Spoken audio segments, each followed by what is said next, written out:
Tim's News Explosion. Tim's News Explosion. Tim's News Explosion. Tim's News Explosion. Tim's News Explosion. Tim's News Explosion. Tim's News Explosion. Tim's News Explosion.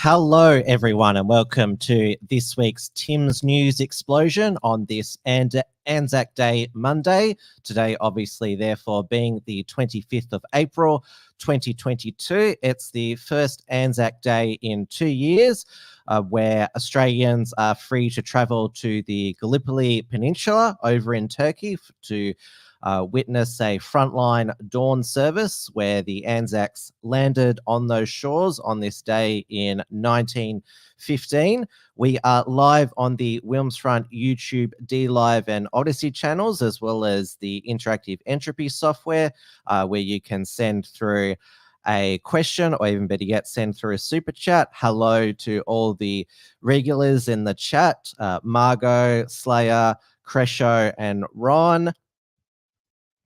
It is 8:30 p.m. here in Melbourne, Victoria, where the dawn service at the Shrine of Remembrance was open to all, unlike last year with the shameful lockout of veterans who couldn't obtain tickets to the COVID-safe event. I think we all remember this iconic photo of this veteran, John Murphy, who was had to pay his respects behind the barbed wire there. That was in 2021. And of course, in 2020, ANZAC Day commemorations across the nation were banned because they coincided with the first nationwide COVID lockdown. And Western Australia is still a year behind the rest of us. Their ANZAC Day was cancelled in 2021 due to a Macron lockdown, and in 2022 they still had ticketed exclusive events. I think there was only 300 allowed for their dawn service. And now we've seen over the past 2 years the freedoms that the ANZACs and diggers fought for evaporate. And I remember that Topher Field got his first COVID fine by speaking at an illegal ANZAC Day service in Trafalgar in eastern Victoria. This what is it? Satirical or more? It's hard to tell that this is satire because it's just more grim reality. So, izfka.com, so EZFKA.com. It stands for the Economic Zone formerly known as Australia. So the headline is: Australians celebrate ANZAC Day by recalling how they were pussied out and bent the knee to globalist tyranny over the past 2 years. Aussies have raised a glass to how they all did what they were told by some globalist oligarchs and recanted stories of hiding under the bed during COVID. We've seen the past 2 years that the average Australian has been reduced to a gutless economic unit that just bent over to tyranny to protect the value of their house and mindless hedonism. The ANZACs would spit on them for what they've allowed their country they handed over to the current generations to become. This fictional professor, Mark Johnson, said, but hey, they can still claim their legacy, even though they're not a shadow of the strong men of that era. As I said, it's supposed to be satire, but sounds like reality.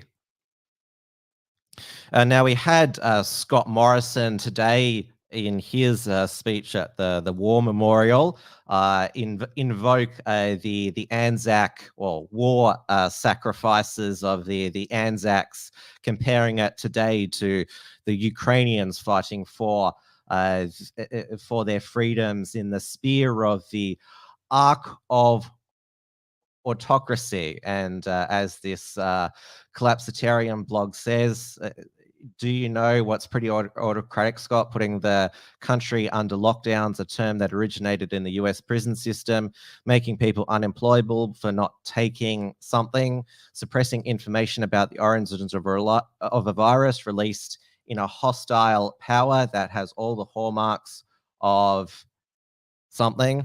I won't read it out because of the YouTube algorithms there, but you get the point. And we had Defence Minister Peter Dutton again warn that we could see another war in the near future, war with China, and he declared that if the Chinese put military bases on the Solomon Islands as part of the recently signed security pact between the Solomon Islands and China, it would be a red line, basically saying that it would be be like the red line that the US drew during the Cuban Missile Crisis, when Soviet nuclear warheads were shipped over to Cuba.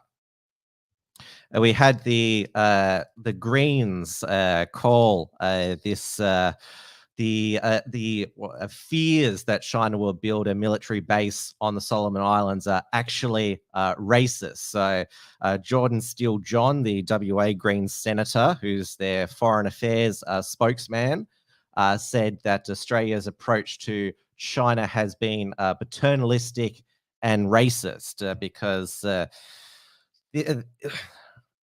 this is certainly him saying that Communist China will certainly love, because they love keeping Australia divided through identity politics. And of course, it's ridiculous to claim that all Chinese Australians are communists.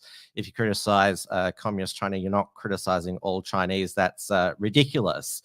Although Scott Morrison went into this racism deflection when the Labor Party released an attack ad against Liberal member for Chisholm Gladys Lui, mentioning that the Liberals had to give back $300,000 in donations from a fundraiser she held because the donors were deemed security risks. And Scott Morrison said they're attacking her because she's Chinese, and these are sewer tactics. So Scott Morrison playing the race card just as appallingly as the Greens do.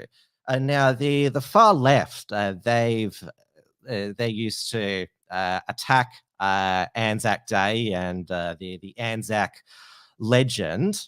Catherine Devaney, that leftist atheist comedian, has called it Bogan Halloween. But the left have started to like ANZAC Day of recent years because Australian diggers fought to defeat the Nazis. And this is why Nazis in Australia should never be platformed. And this is why they were especially triggered that this photo surfaced on Blair Cottrell's Telegram, him posing with ad man and now documentary maker Todd Sampson. He grew into prominence as one of the regular advertising panelists on the Gruen transfer. He was the lefty, Russell Howcroft was the right wing, and then there was Will Anderson, the host, making all these pathetic jokes. Now, in this photo of Blair and Todd Sampson, you can see Thomas Sewell in the background there. He's actually the person featured in this Todd Sampson documentary, not Blair. Blair just turned up to meet Todd Sampson that day of filming, and so this was by the Age. The headline here: Todd Sampson's neo-Nazi row, new series on hate and social media slammed. So the two-part documentary will be part of a yet untitled new series from the Mirror presenter for 10 and Paramount Plus, due to air later this year. Yeah, so an email seen by this masthead producer, Rebecca Litonia, approached anti-fascist research group, the White Rose Society, seeking its involvement in exploring radicalism by extreme groups of young people via social media. And they didn't reply, and so she followed up saying, framing the project as a documentary around social media and the spread of hate. But White Rose Society will not participate now after discovering that Blair and Tom are going to be involved in the project. The violent and Islamophobic rhetoric of neo-Nazis Blair Cottrell and Thomas Sewell and their group, the United Patriots Front, were a major factor in the radicalization of Brendan Tarrant and his act of terror, slaughtering 51 Muslims at prayer in Christchurch. We advise any anti-fascists or academics that have been approached by Rebecca or Todd about their documentary to tell them to fuck off. Nothing good can come from providing a platform to violent neo-Nazis, no Harzan. And Tom Tanuki also shared his insights, if you can call them that, on Twitter. So Tanuki advised that the pair shouldn't be incorporated into media projects of any kind. They are savvy media manipulators, and they use this kind of platform to mainstream their own interests or include coded messages for trolling political ends. And Thomas Sewell has responded to the pressure on Todd Sampson to cancel the project that said here. I think I've lost the quote here, that if the producers pull out from communist or oligarch pressure, we will post the large sections of the interview that we have, because Tom, of course, filmed it himself.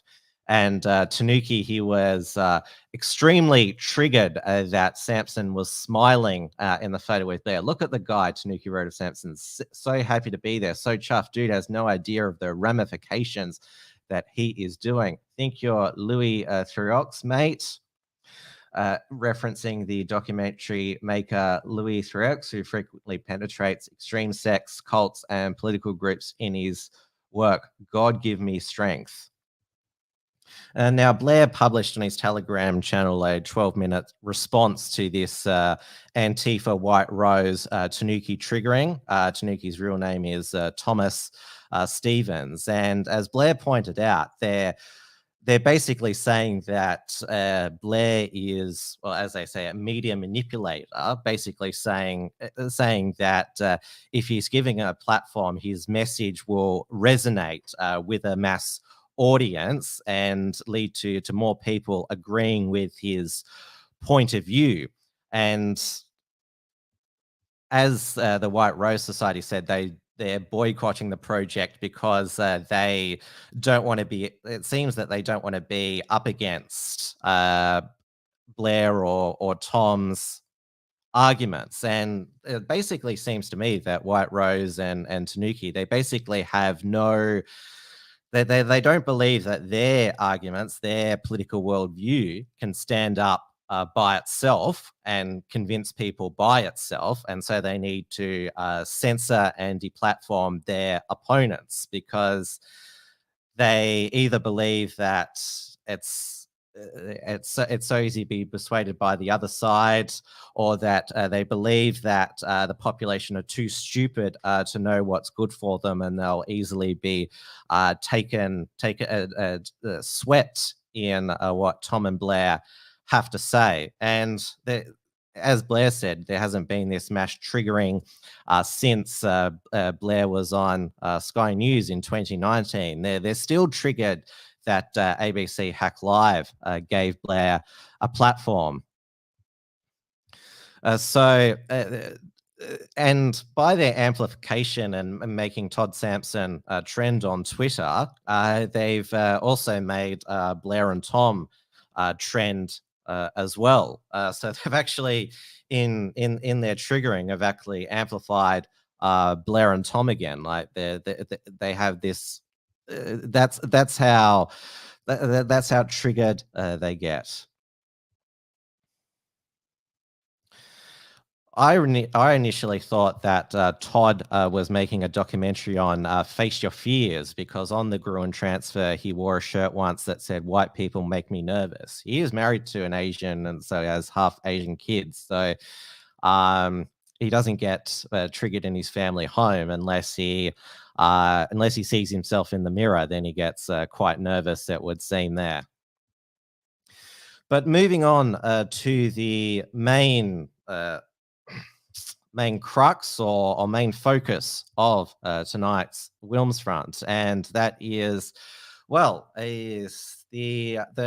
the rolling lockdowns the past 2 years were a godsend to the mainstream media, because with people locked in their homes, it meant that people had little else to do than watch Netflix, Disney Plus, and the mainstream media, they made a comeback by scaring people out of their wits. But there was one news channel which continued to tank in the ratings, and they especially tanked after Donald Trump left the White House, and that is CNN. Now, for some reason, they decided to launch their own streaming service called CNN Plus, which it wasn't just a restream of the CNN main channel, which nobody is watching.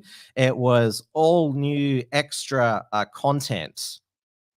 And they invested about $300 million in it. And it launched at the end of last month, and it only got 10,000 subscribers. It was $6 a month to subscribe to CNN Plus. Nobody knew that CNN Plus was in development until Chris Wallace, the anchor at Fox, defected to join CNN Plus. And the idea that people would pay $6 for more CNN, I mean, most people just flick over to CNN because it's part of the basic cable package. I mean, CNN, after all, stands for Cable News Network. So it was an absurd proposition. And so, not surprisingly, CNN Plus is no more. And the new CNN chief, Chris Litch, who's taken over from Jeff Zucker, who got fired for a consensual affair that he didn't disclose to his bosses at Warner Media. Warner Media is merged with Discovery now, so Warner Brothers Discovery. CNN is under new ownership and therefore new direction. So Chris Litch wants to bring CNN back to hard news instead of the appalling opinion and fake news that they propagated over the 4 years of the Trump administration, that's when they really lost the plot. And now we have, speaking of the death of one new news service, there is a new news service launching in the UK today, which is Talk TV. It's Rupert Murdoch's re-entry into the British TV news market after he sold Sky News UK about 3 years ago to Comcast, NBC Universal. So it's evolved from his talk radio station, which had they had a soft launch, it was called, of Talk TV, Talk Radio TV, which it was a 24/7 live stream of the radio station. And the clips from the interviews, particularly from breakfast hosts Julia Hartley-Brewer and Mike Graham, they went viral on social media, and so now launching a fully fledged TV network. But the big name draw card they're relying on is Piers Morgan, who, he's reinvented himself as a as a warrior against cancel culture. Of course, he walked off the set of Good Morning Britain over a dispute about Meghan Markle. Believe it or not, Meghan Markle still has defenders. He couldn't stand one of his co-presenters defending Meghan Markle. And apparently he's against cancel culture and wokies now because he believes that there's only two genders and is against gender fluidity and non-binary. I mean, that's just a standard position now. Now, the true cancelled Britain, like a person who was actually completely cancelled by the British media, Piers Morgan was not, Katie Hopkins. She released this informative video about Piers Morgan, how he has participated in both cancel culture, fake news, and of course he was a cheerleader for the lockdowns as well.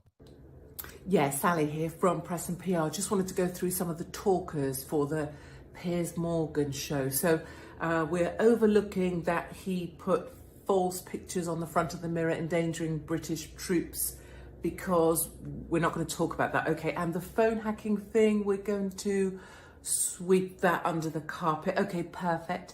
The fact that he campaigned to get other people fired if he disagreed with them, we're going to pass on that. Oh, got it. And his obsession with Meghan Markle because she rejected him for her first interview in the UK, we're not having anything to say about that. Perfect. And that he failed in the States once before, but now he's been given another opportunity, even though he banged on about guns and Americans don't need to be told what to do by a fat British guy. We can talk about the weather instead. And the fact he flounced off his own ITV show because he didn't like being spoken back to by the weatherman. We pass on that because it's Piers Morgan, right? And the fact he's 25 stone heavier, has about 18 chins and looks like a warthog that ate his whole family. It doesn't matter because it's Piers Morgan and he's a guy. Okay, perfect. Got it. Yep, got it. Covered by the redemption of the male. Okay, super. Yeah, absolutely. No problem at all. Yes, Katie is correct that Piers Morgan is very obese. His suit hides it. Another one of my favorite British commentators who's also been actually deplatformed, unlike Piers Morgan, Alex Belfield, calls him morbidly obese Morgan. But News Corporation, they've been going all out with the promotions for Piers Morgan Uncensored. This was in the News Corp papers on Sunday, a full two-page spread there. And so this Piers Morgan Uncensored, it's the centerpiece of the Talk TV launch.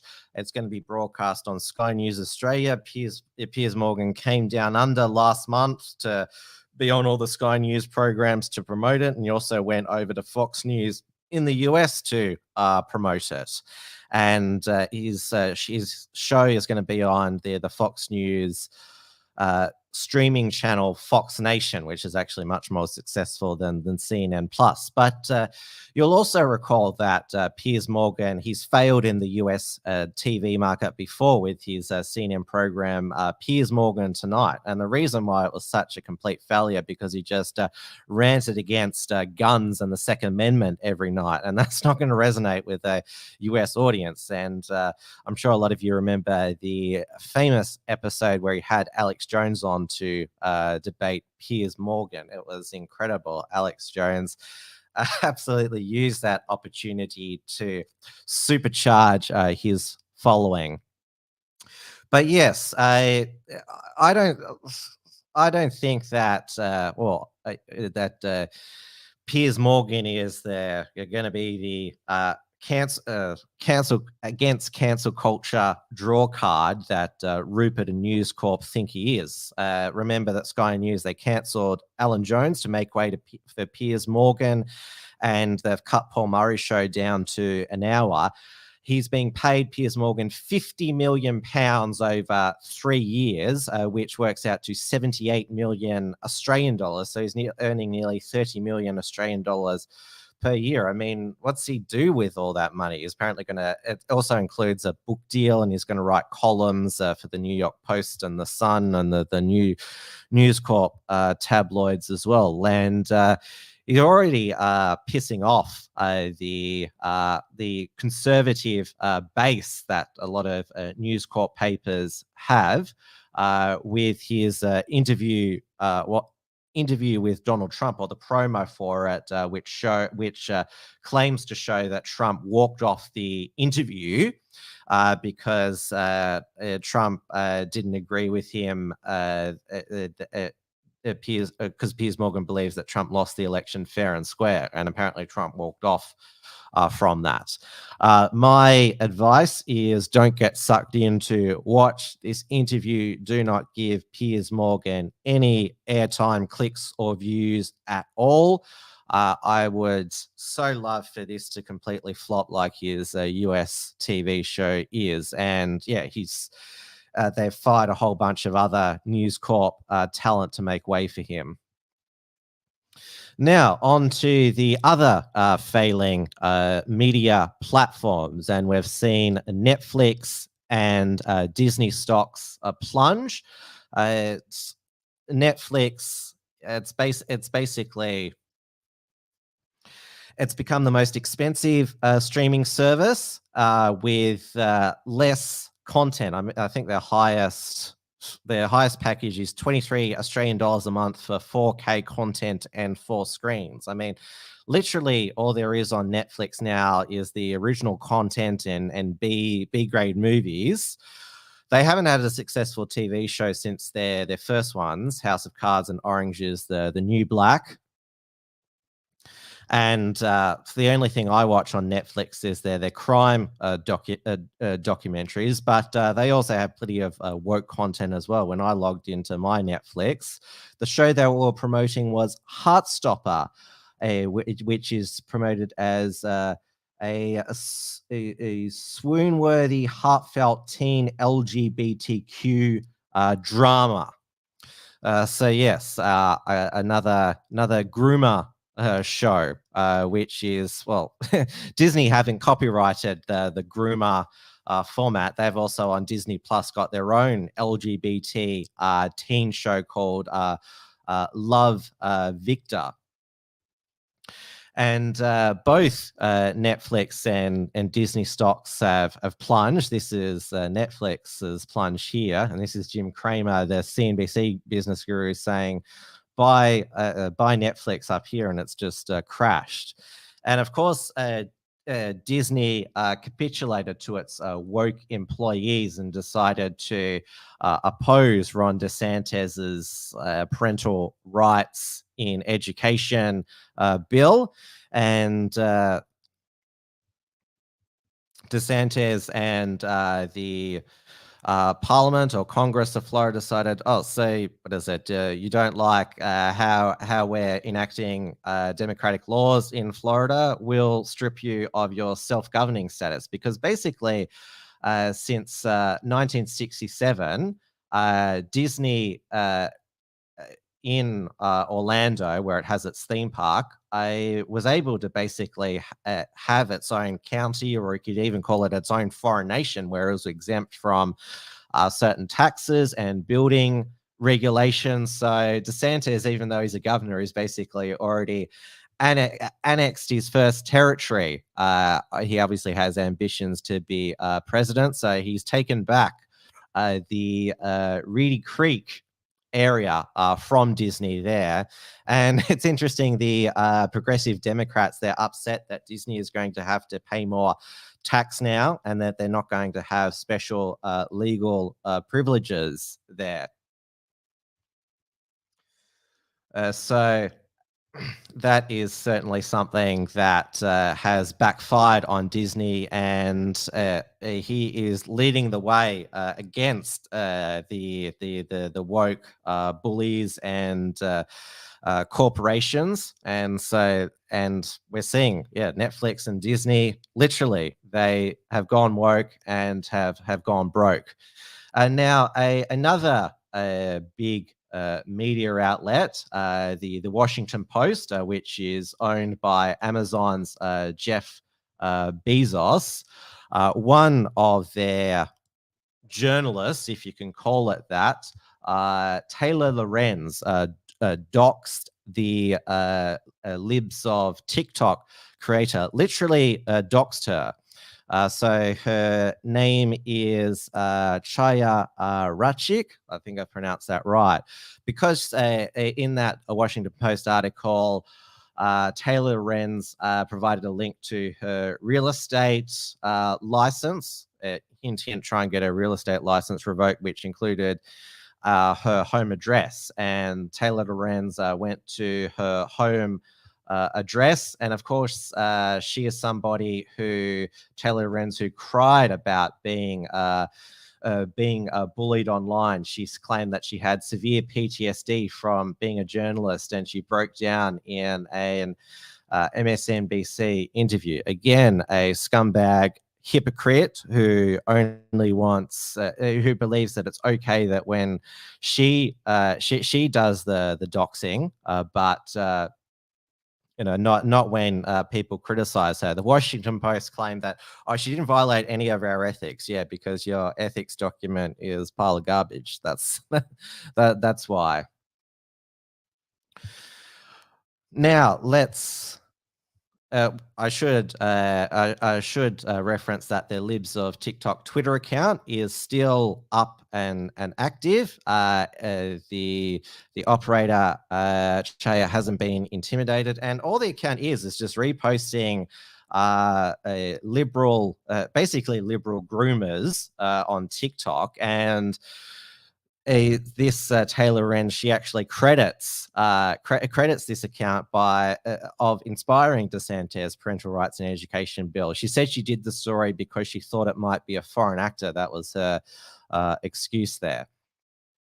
Now, another thing the liberal progressives are triggered by in the US is that the US airline mask mandate was struck down by a federal judge in Florida.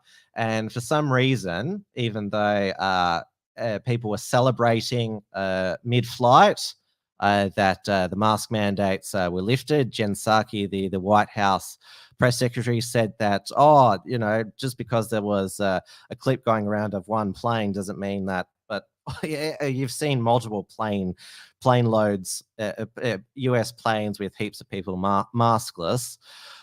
There's still a federal airport mask mandate in Australia. The Biden administration, for some reason, is going to appeal it, apparently to drive their approval ratings even lower. This is a headline from the Babylon Bee.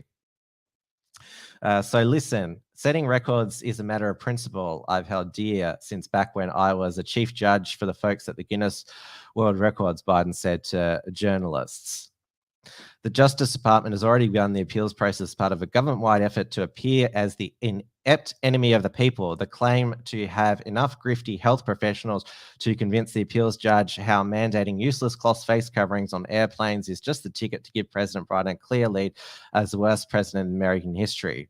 They're clearly going for the downward spiral that Netflix and Disney. At publishing time, the Biden administration had announced plans to force elementary schools to hire convicted pedophiles as teachers.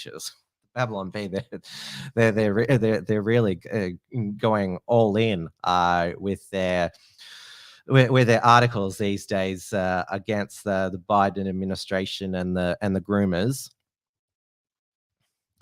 Now, that was the big pandemic story in the US. We're now being told, I reported last week about that the World Health Organization was monitoring Omicron BA4 and BA5, and apparently South Africa, it's showing an upward trend in BA4 and BA5. So this is the next wave, just in time for the both South African and Australian winter. So I guess we'll see the hysterical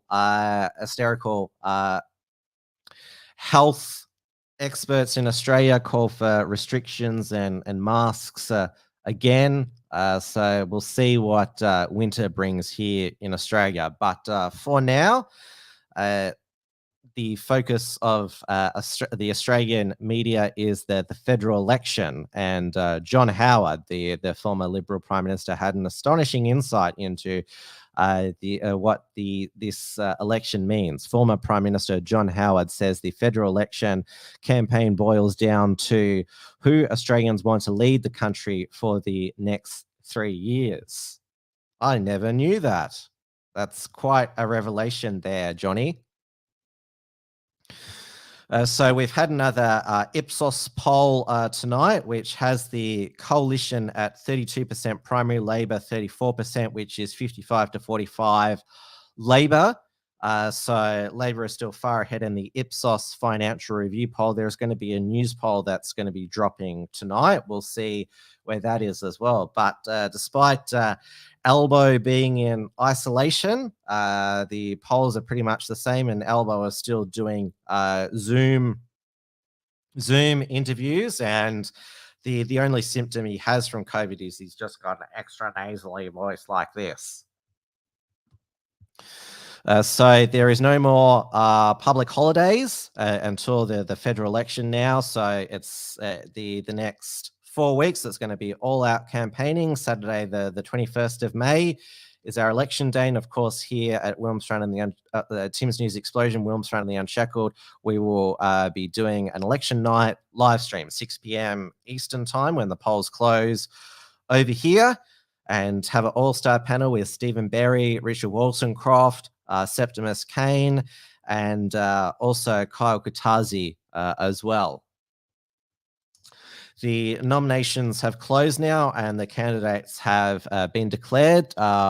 Early voting opens in another couple of weeks on May the 8th, I believe. So there is a lot to go down. The French presidential runoff was held last night, and Emmanuel Macron has been re-elected for another 5-year term, 58% to Marine Le Pen's 42%, though Marine Le Pen did better than the runoff 5 years ago when Macron won 66% to her 33%. And despite Macron's extremely draconian lockdowns and mandates and vaccine passport systems, he's been rewarded with another 5-year term. Well, all the globalists were backing him, and all the other French parties were backing him as well. But on the streets of France, they certainly commemorated Macron's re-election in true French political style.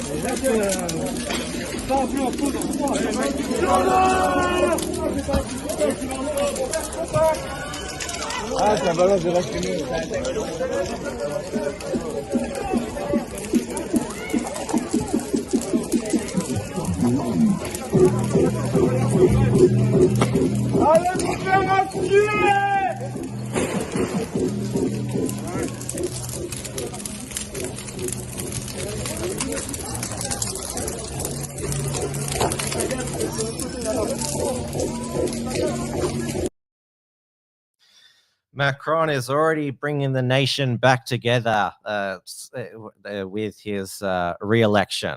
Now, following up a story that from last week, now ABC presenter Fazia Ibrahim, she was viciously bullied and slandered by the leftist drips on Twitter because her Twitter lists were revealed that had lists. One was called Labor Trolls Thugs and Lobotomized Shitheads. Well, those two groups have bullied her off the air, and so she's taking a break from on-camera duties, and while the broadcaster is reviewing recent social media activity. She wasn't the co-host of ABC News Weekend Breakfast. Now, despite her being a woman of colour, because she disagreed with the militant Labor drips on Twitter, she is now the subject of an ABC internal investigation. I don't recall them doing one into Louise Milligan's tweets. In fact, they funded her defamation payout that she had to give to Andrew Laming. Christina Keneally this past week also published an apology to Andrew Laming on Twitter for defamatory tweets. That's it for Tim's News Explosion. I don't think I'll be back later in the week for a Wilms front. Watch this space. I'll let you guys know on my social medias, Telegram, Gab, Minds, and Locals. But definitely back for another Trad Tasman talk with Stephen Berry, who'll be co-host for another week. Make sure you tune in to his Mr. Berry shows. He's producing a lot now since he was sacked from Officewokes. All right, have a nice week. Stay safe and stay sane.